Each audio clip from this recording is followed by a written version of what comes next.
right, Alex, I'll turn it over to you then. Was that? Great. Thank you, Mayor Dunn, and thank you to everyone for your time this evening before our meeting. It's a big commitment to do a long council meeting and to do one before that. I know it's an especially hard commitment, so thank you all for being here. As you know, we've submitted the budget last week, and just wanted to kind of talk through it with y'all in this budget meeting. And before I do, I want to say thank you to three groups of people. The first is the council. Again, thank you for many, many meetings on the budget. Really appreciate y'all's commitment. I know with most of y'all have full-time jobs otherwise in this, so I appreciate y'all's service. Secondly, with our staff, thank y'all for the commitment you've made to getting this budget. Even though my name's on it, it's really a testament to everyone working together. I want to especially thank Marcia, and then also thank you to our community partners and the public for all their input and feedback throughout this. So thank you. So obviously our mission, vision, those kind of things, core values go into creating this budget, as well as the council's priorities for the given year. So the big, probably one of the most discussed topics throughout the budget has been the property reevaluation, the proper tax rate set for this budget. During our 5/10 budget meeting, the council said to set it at 19.6 cents. And using this directive, I've looked at a threefold guiding philosophy to kind of create this budget. The first is really to focus on council priorities. All priorities aren't created equal, right? So that's something that I wrestled with as I went through it, because there are differing number of votes that each priority gets. The secondly is to focus on our core services and to ensure that those services are sustainable in the long term and deliver both efficiently and effectively. As we grow, there's a challenge of how we scale to make sure we keep up operation-wise. And then finally, to make sure the town is meeting its obligations and paying our bills and just doing what we've committed to. So with that being said, I'm going to get into it first with revenues. So if you look at it, revenues are down by about 2.55 million, but that's really a bit of a misnomer in the sense that that includes some large fund balance appropriations and one-time revenues. So if you take those out, revenues go up about $875,000, or about 13%. Now, the bulk of that is just revenue generation from ad valorem taxes, as you can tell, because that amount was 752,000. Now we're at about 875,000. So you can see a breakdown of revenue by source. By far, our largest revenue is ad valorem property tax, followed by sales tax. This is pretty common for municipalities in North Carolina. Tax rate, as I mentioned before, is set at 19.6 cents. This is about 1.9 cents lower than our current rate and 3 cents higher than the revenue neutral rate of 16.6 cents. We adjusted the tax rate for a collection rate of 99.69%. And I want to share with y'all why we did that. So last year, what we did was look at history as best we could, because with the COVID-19 pandemic, we really had no historical precedent. So we looked back and saw what happened during the Great Recession and cautiously compared it. And long story short, looked at some of the lowest numbers that we saw and calculated against some of the jumps and drops we saw. And we settled on a decrease of about 0.69%. And then we actually dropped it down even lower to 98.5%, just trying to be exceedingly cautious. Well, the good news is that our estimated tax rate when this was submitted was about 99.76%, which is way over the 98.5%. So I'm a big believer as a manager in being conservative in revenue estimates, and we were very conservative last year. And it's turned out that the collection rate has been a lot higher. So what we did for this budget is we took the last collection rate from 1920, and that's lower than the 99.76%, and set it at that 99.69%. Not trying to be, not trying to hurt us, but also at the same time trying to be conservative. So when it comes to revenue, other than ad valorem property tax, there are a variety of different revenue sources. Marcia has always done a great job with the budget and done a great chart here that we can see and show. Again, I want to say a big thank you to Marcia for everything she does. We couldn't have done this without her, or we could have done it, but it would have gone a lot less smooth. Let me put it that way. You can see here just kind of the trend based on all the different budget line items from a revenue perspective. And again, the second biggest revenue is the sales and use tax. So last year, we were faced with a lot of uncertainty again with COVID-19. So we were very, very conservative with our sales and use tax projections. So conservative that fortunately this year, our projected actual revenues are set to be about 15% higher than budget revenue. So that's really a win for us. However, we continue to take a conservative posture when it comes to revenue estimates for sales and use tax. And you may say, why, Alex? Why are we doing that? Well, one of the big reasons is actually the property reevaluation. And even though sales and use tax is different from the property tax reevaluation, that's more tied to the ad valorem property tax revenue, it is connected. And this is why. In North Carolina, counties can choose to distribute sales tax revenues one of two ways. The first way is that they can distribute it based on per capita, aka population. The second way is that they can distribute it based on ad valorem tax levy. And Union County distributes our sales tax distributions based on ad valorem tax levy and not population. And so what this means is that a higher comparative tax levy proportion may affect the sales tax distribution that we receive. And I'll give you an example of that. We'll pick on our friends and neighbors in Indian Trail, and also our friends and partners in Waxhaw. Waxhaw, using the most recent state budget official certifications, and I imagine they've gone up a little bit, but these are the last state numbers. Their population was about 15,000 people. And in comparison, Indian Trail had about 40,000 people.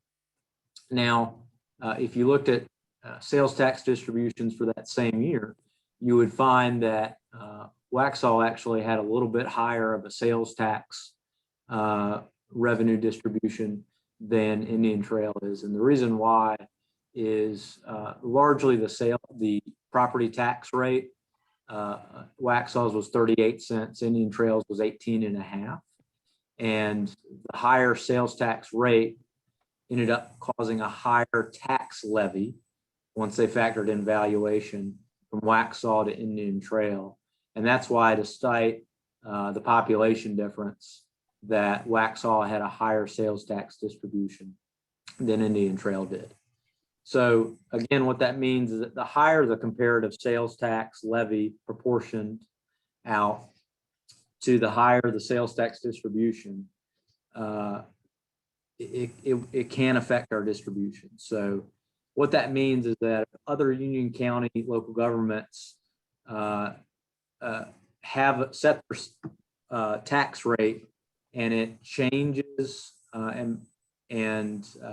changes the proportions of the distribution and the levy compared to ours, then it could really affect our sales tax revenues in the future. Now, they could either decrease or increase depending on what other people do. But I want to be especially clear about this and make y'all aware this is something we're going to need to keep a close eye out for in the next several years. just closely monitor the situation and make sure that's not a big issue for us. Oh, excuse me. So are you saying that a town that has a low tax rate versus one that has a high tax rate gets a lower percentage of the sales tax revenues? Great question, Councilmember Scholl. That's only part of the equation. If you have two towns that have the same property tax value base, let's just say for sake of argument, it's $1 million. If town A sets a tax rate of 1 penny and town B sets a tax rate of 2 pennies, then town P is also going to have a higher sales tax distribution because their tax levy is higher.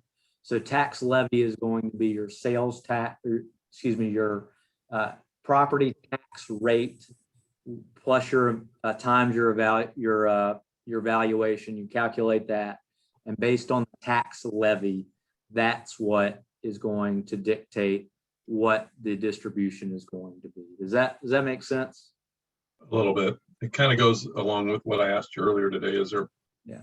It's too short of a notice, but is it possible to do a table that has the items, these items by town, and include the county revenues and the tax values per town, and then include that second option of distribution, which was by population? Yeah, Marcia and I talked about this earlier today. Marcia, can you tell us what you found, please?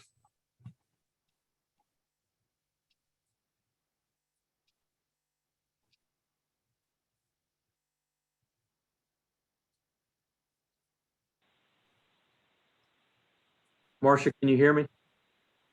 She's muted. I hear you. Sorry, I was trying to get you back. No worries. The easiest thing to look at is that one of the pages of the distribution, and I think probably that would explain it all. So if we pull that up, what I sent to you earlier, do you have that, or do you want me to pull it up? Either way, Alex, I think Yeah. just showing that page. I'm not sure this is something we wanted to do tonight because it's a pretty in-depth topic, unless council wants to, but I was wanting to see that soon so we can have a good comparison. Well, it's a good summary. I mean, it's a quick, fast chart. I mean, the chart doesn't change month to month. The chart is based on. I'd suggest you don't. Alex, this is just Brad. I don't. We've got a meeting at 7. You're in introductory comments right now, so we've got to get hustling, in my opinion, if we're going to talk tax rates and your budget. So I would recommend tabling that till a later date. That's just my thoughts. Sounds good. We'll keep moving, and David, we'll send you some follow-up information, and then we can go from there. Sound good? You can send that chart that Marcia's going to just show us to the council. That'd be great. Perfect. Great. Thank you. We'll keep moving. So, and then just keep on moving here. So expenses, they went down, but they went up. If you take out things like capital projects, and again, the big Chestnut roundabout payment that was part of that project. So budget highlights, for the sake of time, I'm not going to hit everything. But personnel costs actually went up about $137,000. Not going to, again, go over everything here. General government went up about $169,000, or down, excuse me. The biggest reason for that decrease is going to be the removal of the capital projects, the new town hall and the public works facilities. But there are a number of topics: economic development, including some funding in that for implementation. $105,000 is included for potential litigation expenses. And then there's some other notable items that we've worked towards that'll be on the notable item list. Also, creating a downtown is a top council priority. This budget invests in that. For the sake of just the community, I've put our downtown action plan in here just to try to continue to communicate to the public. That I know everybody's familiar with it. But the big things coming from that are going to be $75,000 for the DFI downtown feasibility statement. I know there's still a robust debate going on with that, but I put it in here just to give the council maximum flexibility. It's how to move forward. And then some money from downtown streetscape. That'll probably change. Could change in the amount depending on how much we want to do. We're going through some challenges with DOT on getting permission. So I'm going to keep on working with them to try to figure something out there. And I know the council is interested in expanding the scope out. That would probably drive up the cost as well as whether we want to bury utilities. Public safety, it increases about 48,000. That's mostly personnel costs. Transportation, the big, I think, issue here is we've invested more in our sidewalks with our sidewalk policy, as well as with street maintenance. We made a very large investment to try to make sure we're taking care of our streets for the long term. In the past, what we've done is we've used the pavement condition index, and we put funding based on the worst street based on the PCI level, and we've kind of gone down the list. Now, what we found is that when we started, our PCI level was about a 29, and right now the ones that we're going to knock out are in the low 40s. So we're making progress. We're bringing the floor of our worst roads.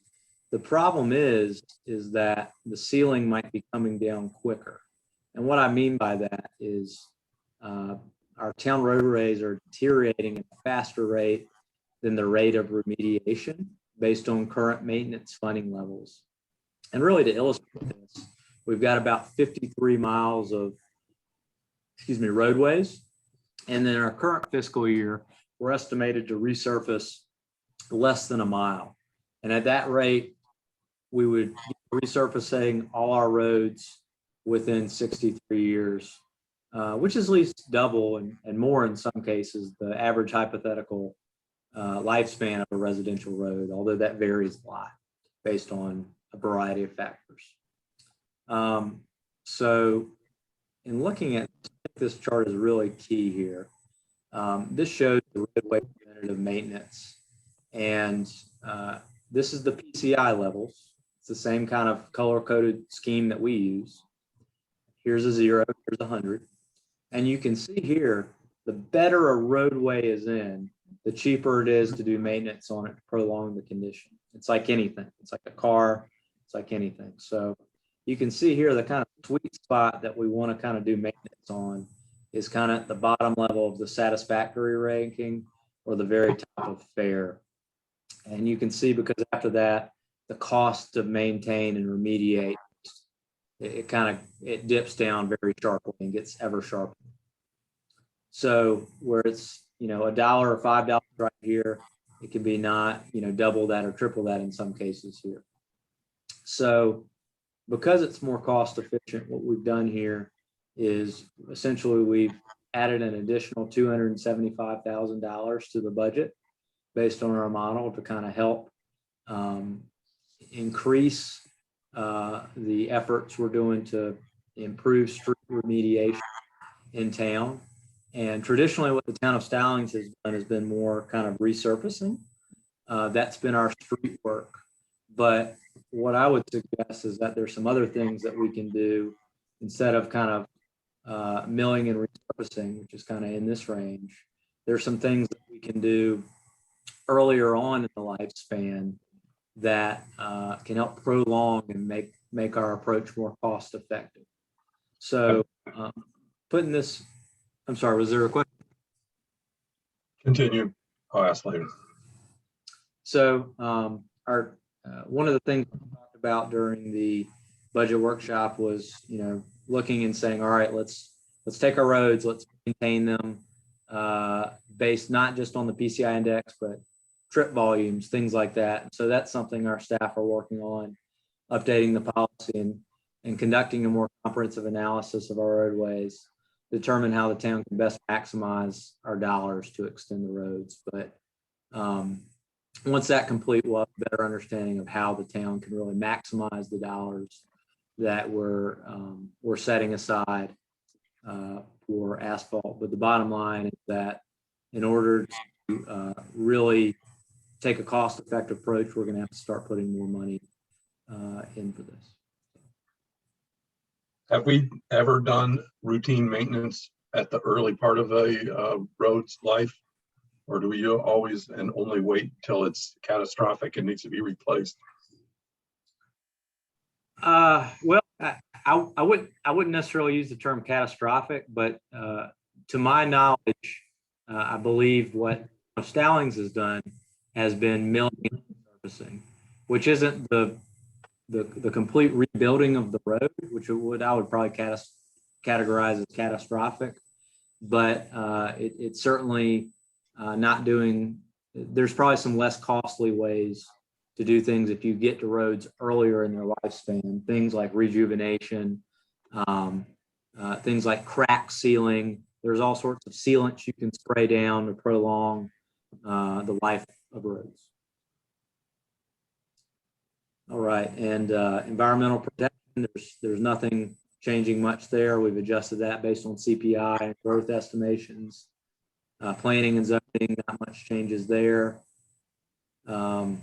Public Works, the big thing here is having a staff member and some equipment. And so that would go towards maintaining the enhanced landscaping around the Monroe bypass if we want to kind of take that on. Bringing on some basic vehicle maintenance in-house and enhancing some mowing above and beyond what DOT does on some key primary roads. And then also helping to supplement existing work. So really we're looking at making our current work level sustainable and then also enhancing our service level in that respect. Parks and Recreation, enhancing Burnell Park was a priority, and this budget funds that, including $550,000 for construction of the Vickery portion of the Greenway. And this uses fund balance reserves, including the majority coming from restricted fund balances for certain park uses. And also we've included some funds for enhancing the quality of the landscaping and turf at Blair Mill Park, as well as adding an additional sign. And also funding is added for a phased approach of developing Privet Park in line with the design that the council liked when we last talked about it. So, and then finally, converting its position from part-time to full-time, and then also adding a park coordinator / customer service representative position. So those are the big items within parks. Debt, not a lot has changed there. We took out a loan and we're working to pay it back. When we originally took out that loan, I think the thinking was we would wait several years until we were able. And then once we got the refund back from Potter Pleasant Plains and that project was complete, to use that money to help pay off the loan. Although certainly the Potter Pleasant Plains project, that's kind of threw us all for a loop as far as the costs. So I'm sure there'll be some further discussion the council want to have on how to best approach that. And here's our expenditure trend overall. Okay, fund balance analysis. We're very fortunate because of the great oversight of this board and previous boards to have a really healthy and robust fund balance. You can see we set aside, on top of the minimum state requirement of 8%, we set aside 30% reserve for fund balance. And then there are a variety of different things that are restricted for a whole host of different reasons. And then also you can see our unassigned fund balance, 4.138 million. This is funds that the council could choose to spend on priorities, projects, various things, or could just wait, want to save it for a rainy day. From this fund balance perspective, I've broken down the allocation of how we've broken it down to include all the things we've talked about. And and help with a variety of different things. If you have any questions on that, let me know. Yeah, I'm yeah. being, Alex, I got yes, sir. one. I'm concerned on the 550 that we're using 123,000 from savings account to pay for this. I don't, the money, in the budget, and that's what it's designated for. But I don't see us taking another 123,000 out of savings just to somewhere we got to cut some cost or reduce the project by that amount. In my opinion. Sure. Thank you, Mayor, for that feedback. And I'm not trying to disagree with you on this, so please don't take it as this, but let me explain to you, I guess, why I did this the way I did it, if that's okay with you. Is that all right, Mayor? Yeah. So I think when we talked about how to fund this during the annual retreat, we talked about taking this from the restricted fee in lieu of from park funds, this 426,000, and then taking the remaining funds from cost savings from the Parks Department. We anticipate this funding will be there as a cost savings from the Parks Department, just because we didn't do things like having Stallings Fest, for example, and things like that. So, not disagree with you, Mayor. Please don't interpret this. Just want to explain to you how and why we use those numbers. Sure, no problem. But I see a lot of money over the past few years spent on our parks. And I'd rather see that 123,000 spent on sidewalks, road repair, things the whole town can enjoy. So, I don't see a $123,000 savings from our park rec department this year. So that's my opinion. But appreciate it. No problem. Always want to try to get everybody's opinion. Great. Thanks, Mayor. Keep on rolling here and we can come back. So stormwater fees, not a whole lot has changed. We decreased the rates unchanged, but we've actually decreased our revenues just based on last year's to about $490,000. And because of that, we've decreased our revenues and expenditures about 5% proportionally. And we've also budgeted for about 23,000 in contingency. This is less than what we talked about in our 5-year plan, but there's actually a state LGC requirement that we're not allowed to budget more than 5% in contingency in a budget. So that's why we kept that number where we did. So we focused on proactive services. We started that last year and we're going to continue to do that. Street sweeping, things like that.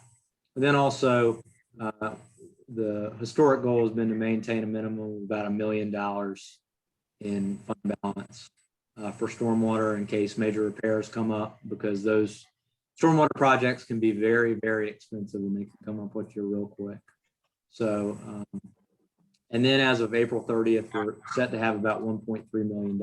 So we've got at least one big project coming up. So that'll be a great resource to tap into if we want.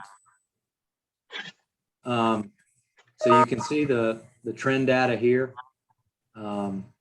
We've started really kind of really trying to knock out a lot of the projects that we've done. And you can see the revenue trend. You can see why we adjusted it downward to $490,000. And I'm purposefully going through this quick because I want to give plenty of time for council discussion. Really, the only big project that's relevant from a capital project perspective right now is Potter and Pleasant Plains. We've talked about this at length, but just to reiterate, there's a budget shortfall, and the town is taking a threefold approach to filling the budget shortfall. First, applying for funds through CARPO. The second is coordinating and engaging with our state elected officials. And then finally, requesting road repairs from DOT in the interim. I shared with the board last week that DOT went out there and looked at it, and they said what really needs to be done is resurfacing. And they would estimate it would cost maybe up to $300,000 to do that work. If they did that and we came in and started the project several months after, that would mean we'd be ripping out about $300,000 worth of resurfacing. And so DOT has shared with us that we could be committed to giving us an additional $300,000 to help make up that budget shortfall. So I thought I'd mention that there, and that they would work to try to kind of patch the potholes and do some interim fixes in the meantime. So with that being said, I'm being purposefully quick for the sake of time and respectfully submit the budget. Thank you. All righty, why don't we jump into the notable items, because that'll explain a lot of some of the topics you just talked about, in my opinion. Sure. Marcia, do you mind pulling that up and we can make some notes as we go as needed? Or I can pull it up if it's easier.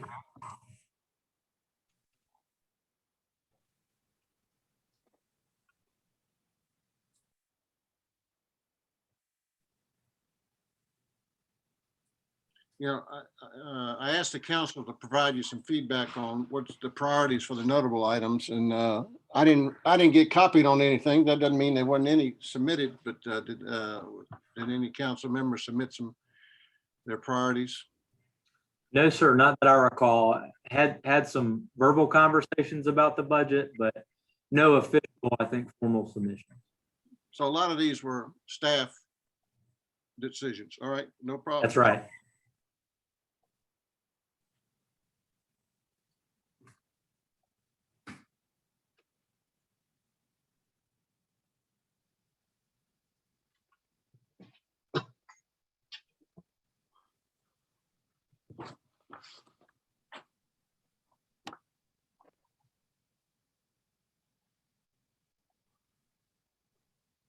Alex, why don't you pull it up?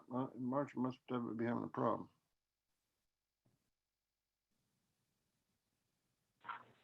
I'm here, I have it. I'm not sure I had the final copy. That's the only thing I'm a little.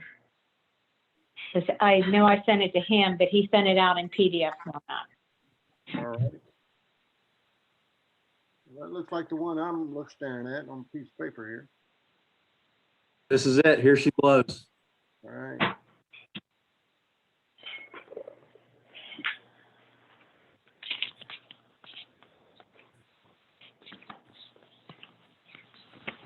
Okay.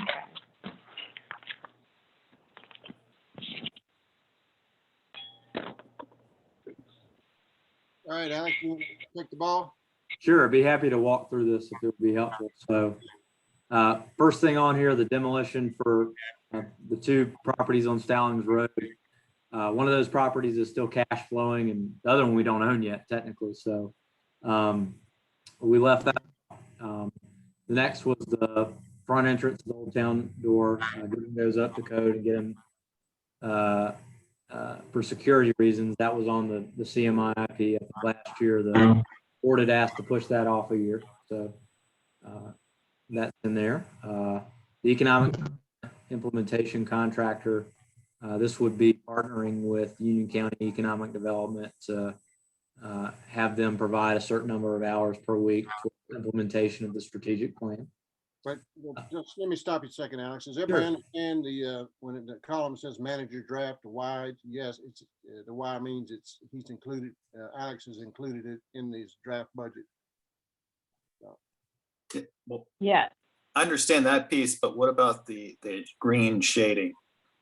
Great point. Let me do some just orienting. Thank you, Mayor Dunn. So the green shading, that means that's a reoccurring revenue. And that will likely be reoccurring into the foreseeable future. So you'll see that for the economic development contractor, presuming we're going to continue year after year to try to implement our plan. You'll see that for if there are additional staff, for help, things like that. So bypass landscaping costs, things that are likely reoccurring. The front entrance doors, for example, that's a one-time cost. So that's why it's shaded regularly. So economic development, green. So again, if the why, it's in the proposed budget, and this is the net change here from the draft budget that we last looked at.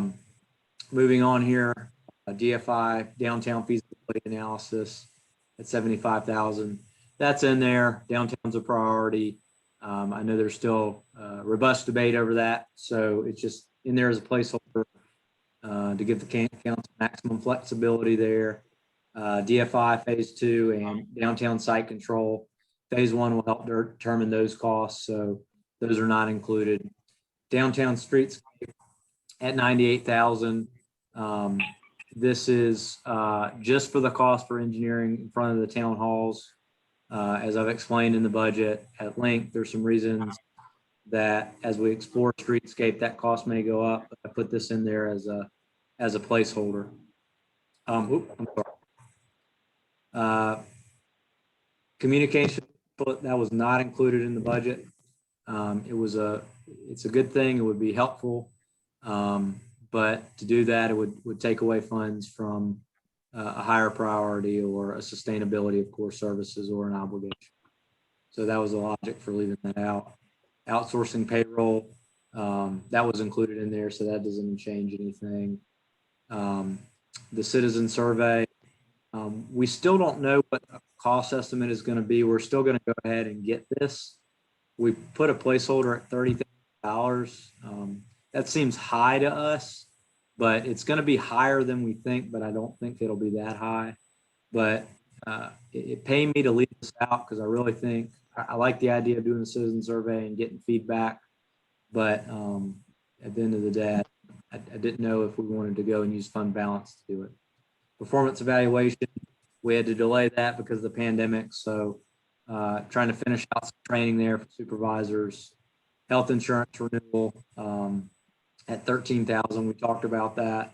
This number has actually come down a little bit, about $3,000 since this budget was submitted. So that's good news. We got that cost lower. Litigation, it's at $125,000. We don't know how much it's going to be. That's somewhere around 250,000. Could be more, could be less.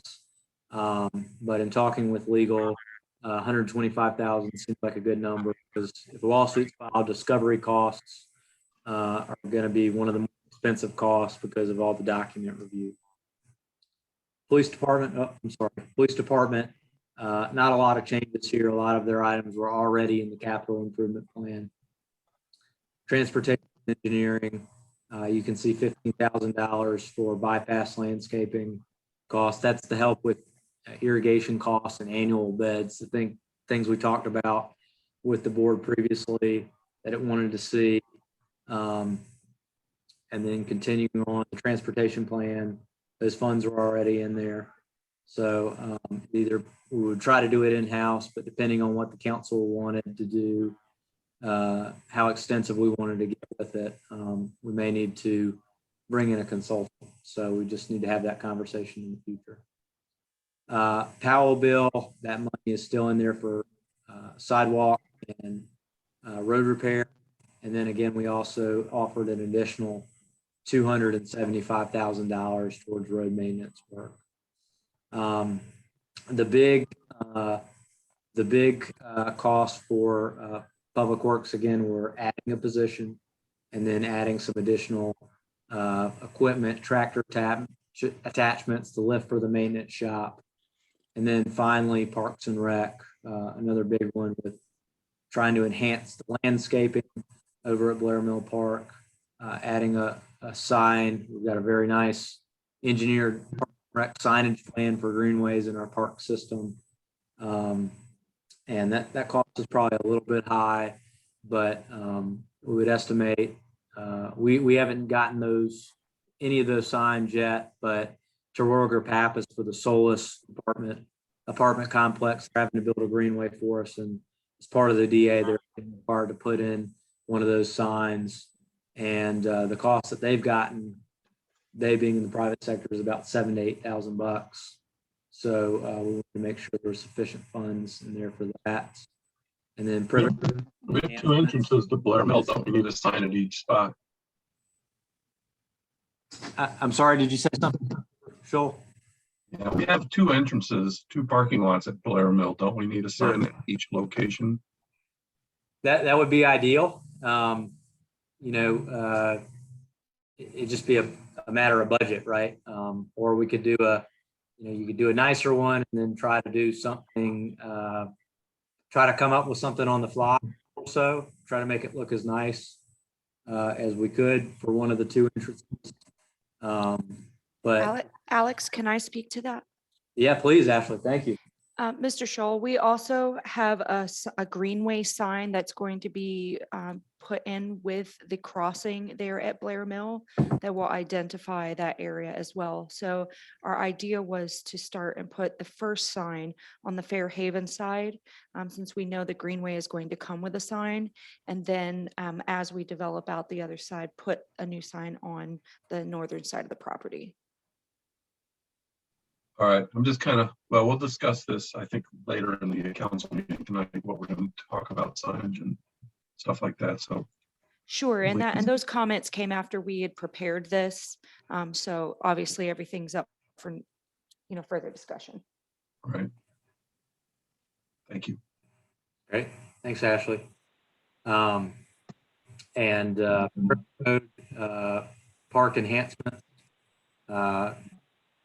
When we last talked to the council, the design that everybody liked was kind of doing a playground, a shade area, and a kind of a fence, maybe a grill or two. And so the cost estimate for doing that is about $55,500. And so I kind of split that in half and rounded up because Marcia gets mad at me when I don't use round numbers. And then park maintenance staff, converting one of the part-time positions to full-time, and then adding a park management and customer service position. And then nothing really unchanged for the most part with stormwater. Is that helpful, Matt? Oh, yeah, yeah. Okay. I'll take it from here. I got one question. Perfect. So the bottom, it says the net total change is 865,100, but the net increase in revenue was 801,219. Yep. So if my numbers are right, what are we doing? Where are we getting the overage? Sure. So basically what I did here was I took typically this is probably complicated, but bear with me for a second here. So $125,000 for potential litigation expense. I was going to take that from fund balance. I ended up putting the $125,000 just from operational revenues instead of fund balance, and taking $125,000 for additional road repair funds out of fund balance, because we could use take that additional funds from restricted fund balance, whereas the $125,000 coming from potential litigation expense, we would have to take that from unrestricted fund balance. So the net change in fund balance is going to be the same, but the end result is we're going to have more unrestricted fund balance than if we had done it the other way. So basically, because of the litigation expense, that's coming from fund balance, but I kind of technically swapped it around so we would have more unrestricted fund balance at the end of the day. Well, I wrote that down. I had no problem with the litigation money coming from the fund balance. It doesn't need to be in an operational budget, the one-time thing. All right. All right, Alex, thank you. I'll take it from here and then Thank you. Get some feedback or any questions from the council for Alex.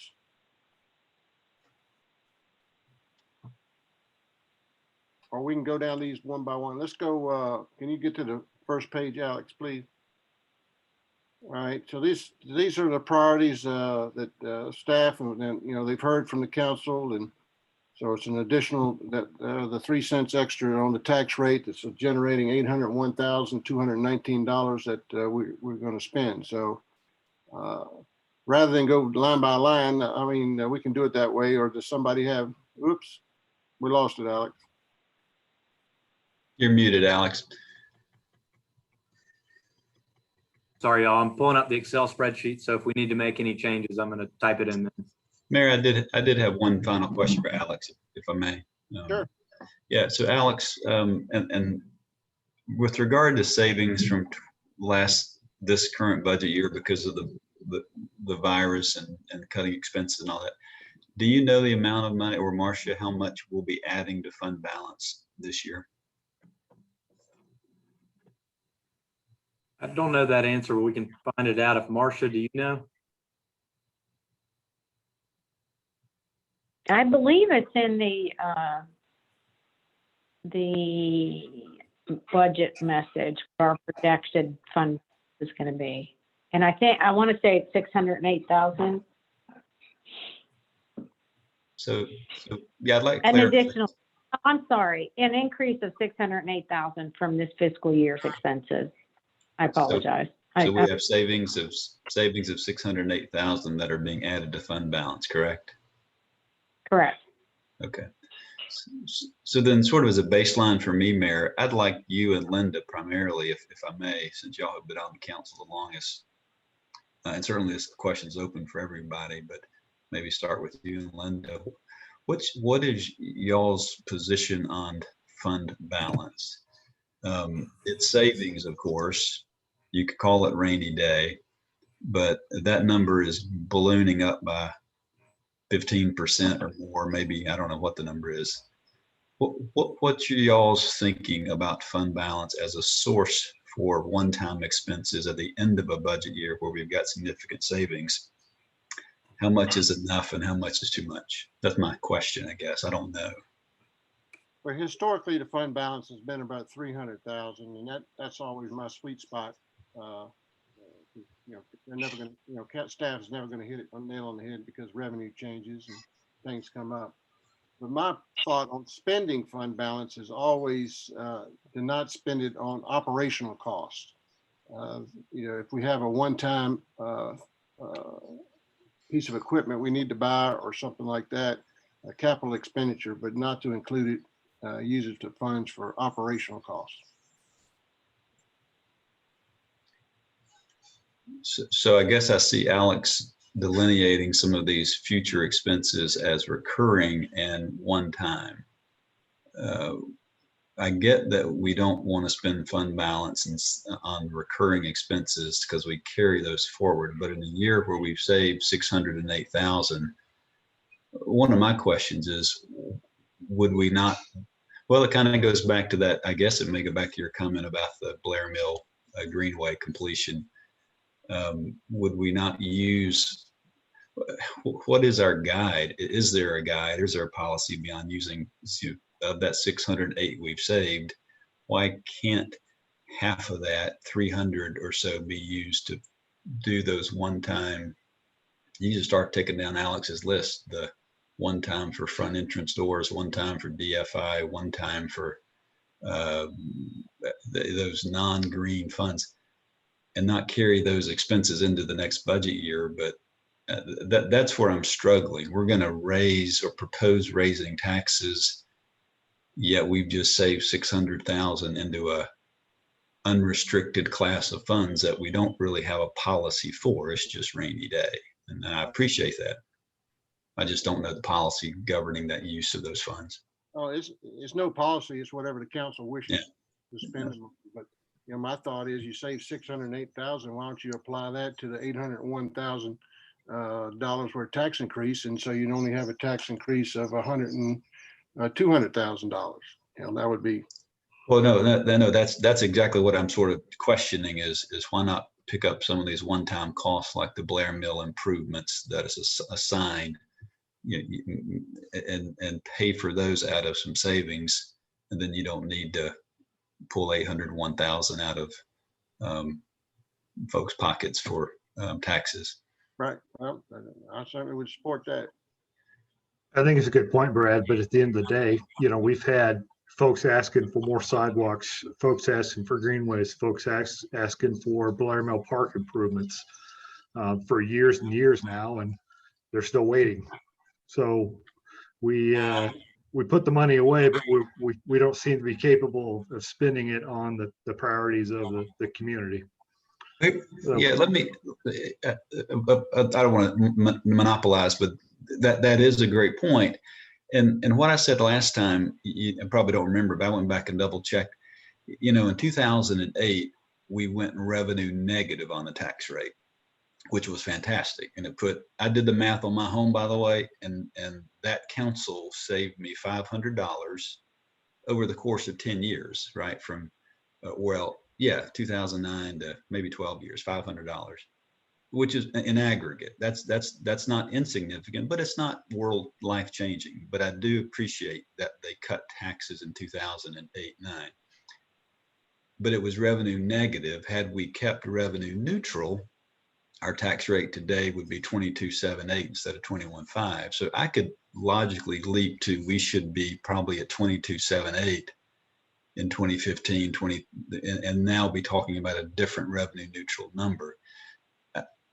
I think in 2011, the citizen survey said parks and economic development and road improvements. So I don't disagree, John, that we haven't spent the money on the things they've asked for, but that survey was done 2 years after the tax rate was cut. And then the next opportunity to raise taxes or change tax rates was a reval in 2015, and coming off the recession where property values in the county were negative. They went down. So no one in their right mind would have raised taxes in that environment. You could argue you should have, but we didn't. And again, I appreciate that too. But it's leading me to think 3 cents might be a lot, but a quarter's, half cent to roads, a half cent to right-of-way improvements, which is mowing, a half cent to parks, and a half cent to economic development, including DFI, seems to be a 2 cent tax rate that I like. But anything on this list we like as non-recurring, spend out of the 600,000 we saved. That's where I'm leaning, but I don't know that's even the right answer. I just put that out for thought. So Brad, where are you going to get future money for the greenways? Because after this year, that 400,000 that we're 450,000 that we're using, is gone, and we're not likely to get that refilled, so to speak, because there's not any development efforts that are going to be that huge across the town going forward. So, in my thought is, and I hear what you're saying, is that if we're going to continue to move forward with the greenways and the downtown, that 600,000 is a one-time savings. It's not a reoccurring savings. And we're cutting things from this budget that we really haven't even discussed that are going to need to be implemented. And I think if you take the budget down, you're basically not going to allow us to continue to move forward on some of these projects. That's my concern, is that we're basically going to just be holding the line, and we're using our savings to effectively close the gap on this year's stuff. But next year, we're going to be right back here trying to figure out where we get the money at to continue forward with some of these projects. Yeah, just to follow up, then I'll shut up. But I wasn't proposing cutting the budget. In fact, what I said was if we assume that what I proposed was a half cent for parks, half cent for economic development, half cent for roads, half cent for right-of-way equipment maintenance. That's 2 cents increasing the budget. So that's $500,000 plus instead of 800,000, I guess is what I'm saying. And then your point is, you do that, and then you're not cutting any. You're taking the 608,000 that is being dumped into the savings account at the end of June, and using it in July for the one-time expenses that we don't want to pay an operating expense and have to be stuck with a higher tax rate. That's what I'm understanding you're saying, Brad. Yeah, I don't know if 4.6 million unrestricted is a good number or more than we'll need. We just went through a big rainy day. We feared that we would have a huge rainy day expense because of the virus, but sales tax revenue exceeded expectations. So I don't want to drain our savings to $100,000, but I'm not sure 4.6 is not just, we maybe return some of that value like a company would to its shareholders in the form of a dividend, which was a tax decrease, or putting it back into the company to grow it, which would be investing in parks. And I think we're trying to do that. I'm just trying to find the balance. Again, I don't disagree with anybody's thoughts so far. I think we're still working through this. Well, you hit the nail on the head, Brad. I proposed that back in 08, 09. It is taxpayers' money. And and I had some disagreement on the council that, $500 over 10 years is not much, but shoot, that's not the way I look at things. So, it's all aggregate when it's affecting, 15, 17,000 people. So, all righty. Well, that's a good, Brad, that's great discussion. I always value your opinion. So that's a great idea in my opinion. So, anybody else? Mayor, I will say I was the one who made the motion that we not go all the way to revenue neutral and keep the 3 cents increase in there. And that was because staff has talked so repeatedly about how thin our margins are. And I was concerned that we not continue forward with a rate that we would have to increase in future years, probably more than 3%. Like right now, the 3 cents is actually a reduction of the current rate, but still above the revenue neutral rate. So that was the thinking on that. And as far as the fund balance, the law only requires us to keep 8%. We made a policy many years ago to keep 30%.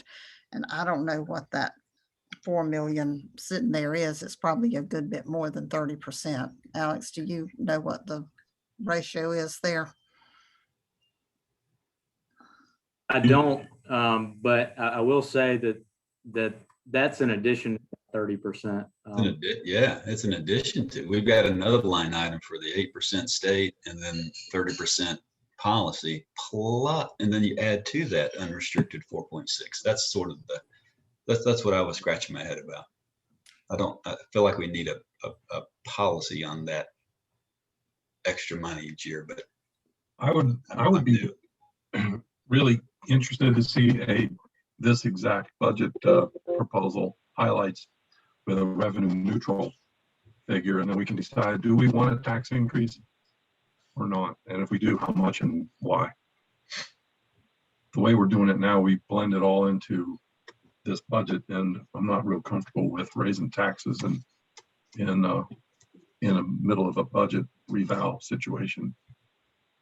All valid points, but again, trying to put the shoe on the other foot, could we afford, for the roads were brought up at the beginning of the call.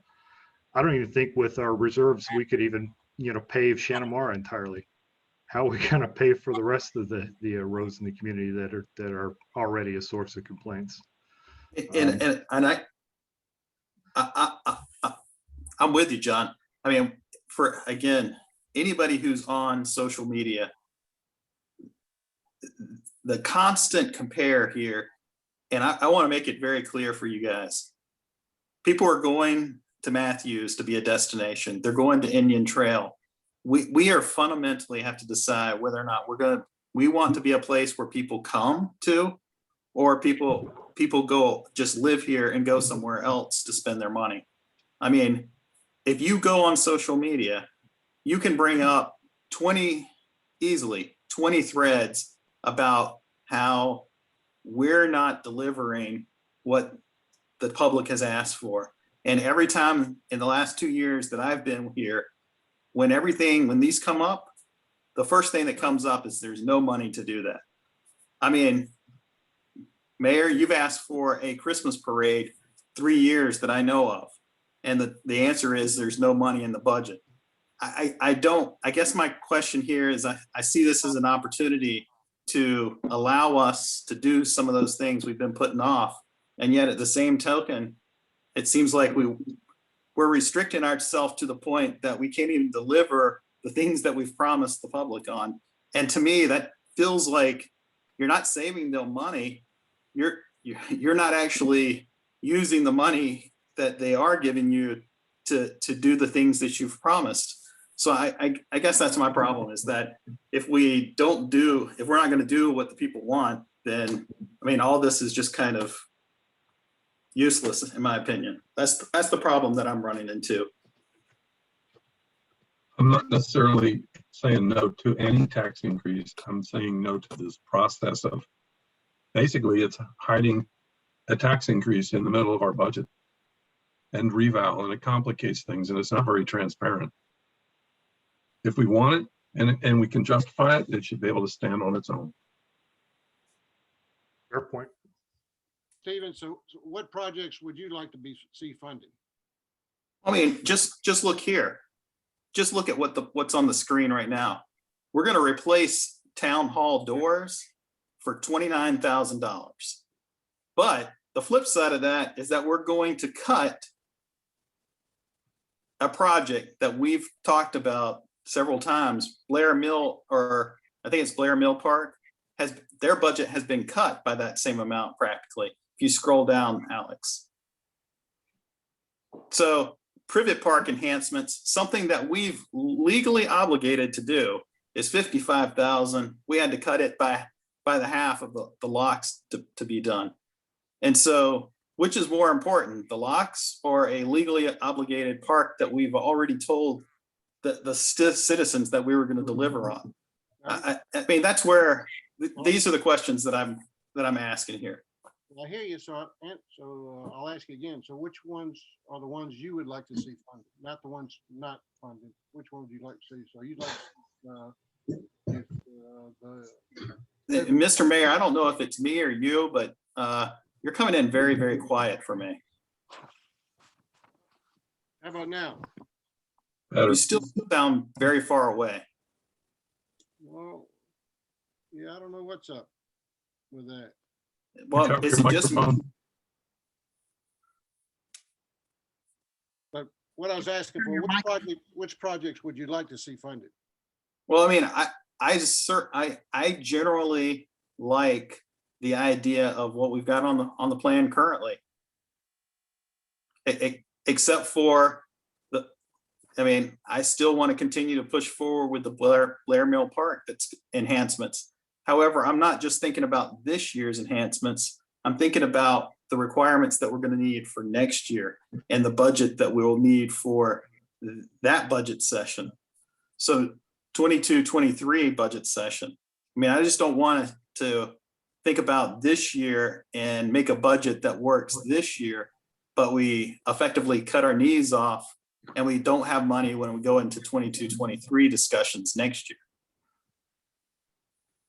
All right, thank you. Thank you, Stephen. Anybody else? I still want to see Blair Mill improved. I want the Greenway started. And I'd like to see some additional money put in the sidewalks to connect Fairfield Plantation down to Chrismark. And then eventually down to Blair Mill.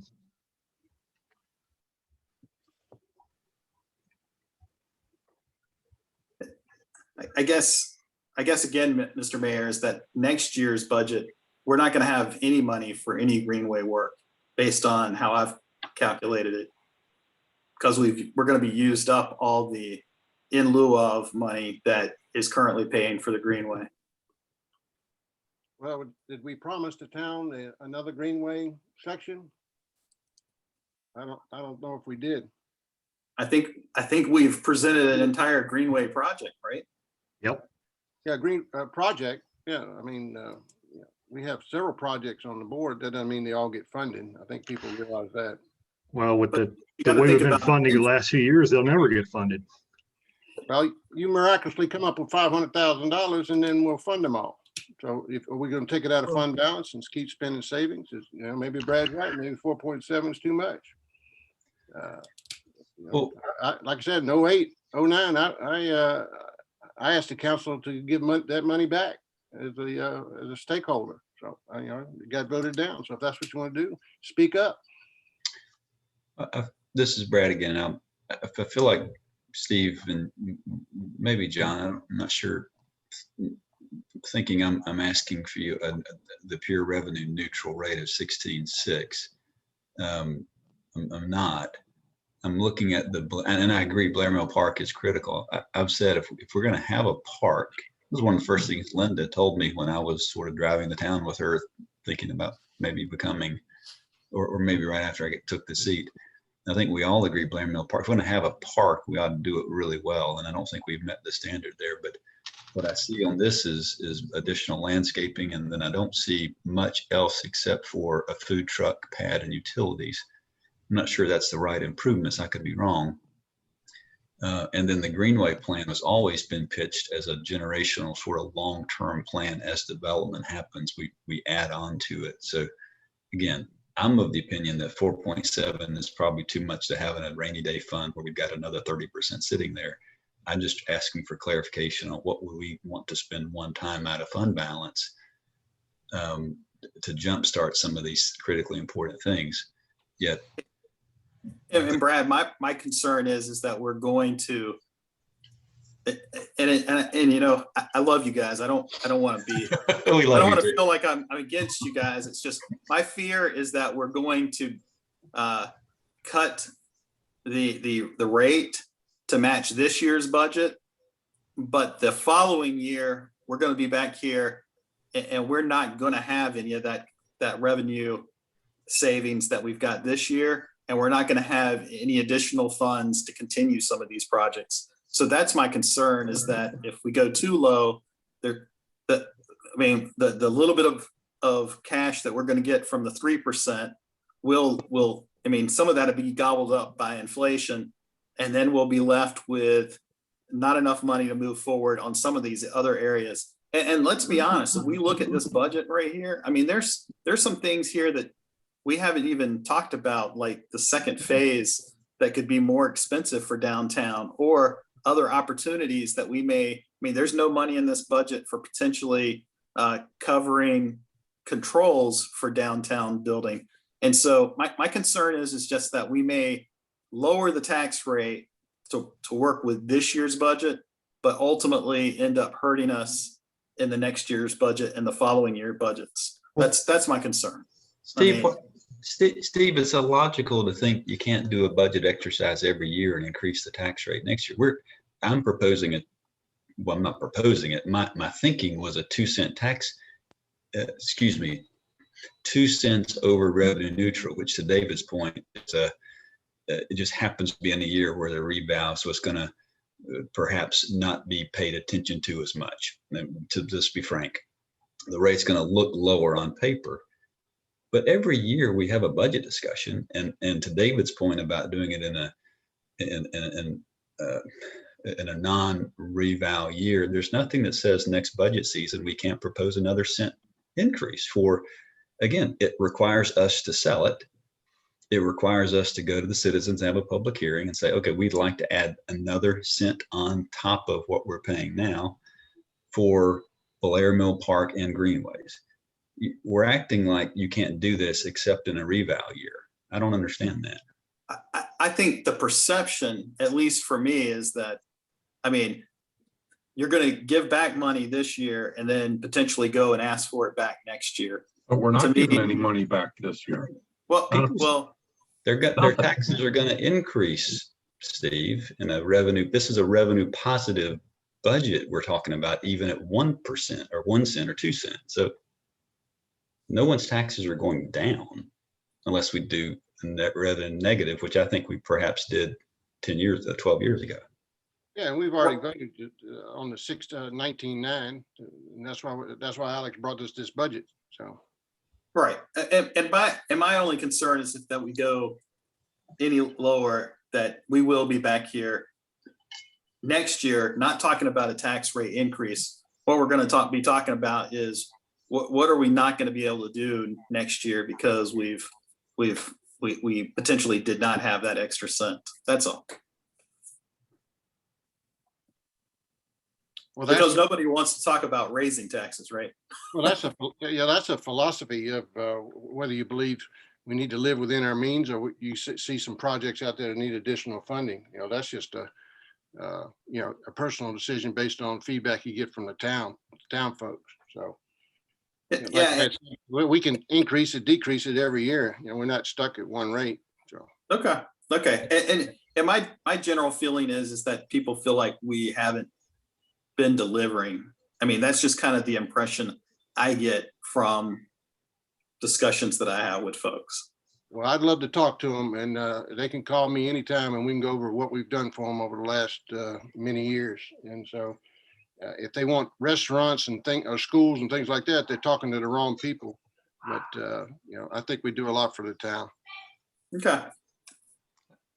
I do think the citizen survey needs to be in the budget with some sort of dollar. I think that is the launching pad for reaffirming greenways, reaffirming downtown, reaffirming. And I think that's what the citizens want. I think we've got a group of citizens that want to be just a legal municipality, and they don't care. They don't even consider themselves Stallings, probably don't even know they live in Stallings. Half of the people don't know they live in Stallings. I think and I think we have a growing group of folks that they're having some pride in our town. They have always had it, and go to our parks and would support downtown, would support greenways. We just need to get in front of them more. I think the citizen survey is a great opportunity to do it. That then gives you next year an opportunity to say, let's add another penny or penny and a half or half a cent to do something. So, Another thing about doing things for the town, two things that most people don't know. Carolina courts, we had a handshake deal for, when people talk about bringing things to the town of Stallings, Carolina courts, we had a handshake deal that they were going to come to Stallings and we were going to put their building right across from Stallings Elementary. Beautiful chance to build a complex. And so we had a handshake deal, and then we had some council members that changed their minds. And where did Carolina courts go? They stayed in Indian Trail and look at that beautiful complex they have over there. So, second thing, we had people wanting to build an athletic complex here, and then we had council turn that down. I don't know if that's in the citizen survey, but we've had our opportunities to bring recreation. The Y wanted to come to the same spot that the Carolina courts was. They needed $1 million. If somebody's got $1 million, does the town have $1 million to spend on a Y? Or maybe, maybe we do, and maybe we spend that $1 million out of their 4.7 to give them $1 million to come to Stallings. That's the decision the council needs to make. So, all righty, I'll get off the soapbox there. So, Yeah. And I apologize. I want to make sure I'm not saying against anybody. I respect everybody's opinion. I'm just expressing my own opinion. Well, y'all all know how I feel about social media. I think I've said that, but my phone number is listed. Anybody can call me. I'll take anybody's call. But no problem, Stephen. I love to hear your opinions. There's no problem. All righty. Who else?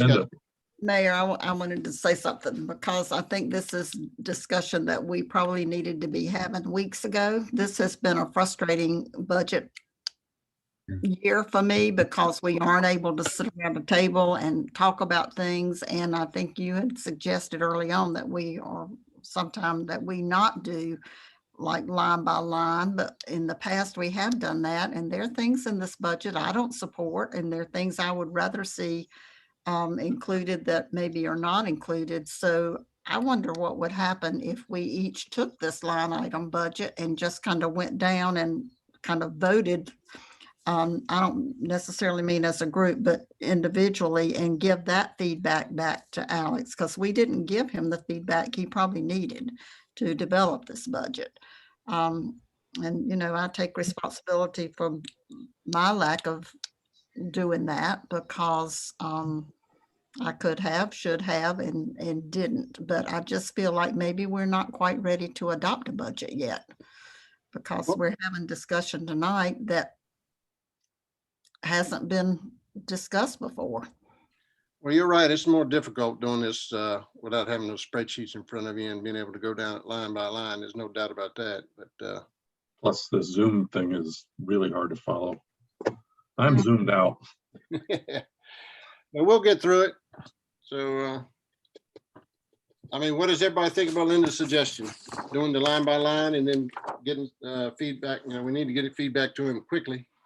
Now, is that line by line, Linda, on just these notable items or everything? Everything. Yeah, I'd like to do it almost everything, but particularly on the notable items. Because I know some of you we haven't heard from, there may be things in here that a majority don't support, or that would rather something that a majority would rather see included that's not. So I just think it'd be an interesting exercise. and probably productive. I can do All that. righty. What'd you say, Heather? I said I can do that. I can look at it line by line and All right. give feedback like I So should have. and we have the latest one. Yes, it's in that email Alex sent out. Linda, which one do you want to go line by line on, the notable or we'll have them all. Which one? Both. Alex, remind us when this gets adopted. Second meeting in June. Yes. Thank you. So the line item budget, line by line, and the notables. Right. Okay, I'm looking at both of them. All righty. Well, let's, today is the 24th. If you can get it to Alex by Thursday, the 27th. Is that feasible? Yeah, So, We have time scheduled on tonight's business meeting for budget discussion. Are we doing any of that tonight, or should we just move that on? No, that would, I mean, I like Linda's, just do it individually, get it to Alex, and then we might have to come back. Our next meeting is scheduled for the 14th. We might have to come back as a council, having one more budget session. Do we want to go ahead, Mayor? I might suggest putting something on the calendar. It sounds like there's some momentum to kind of doing that.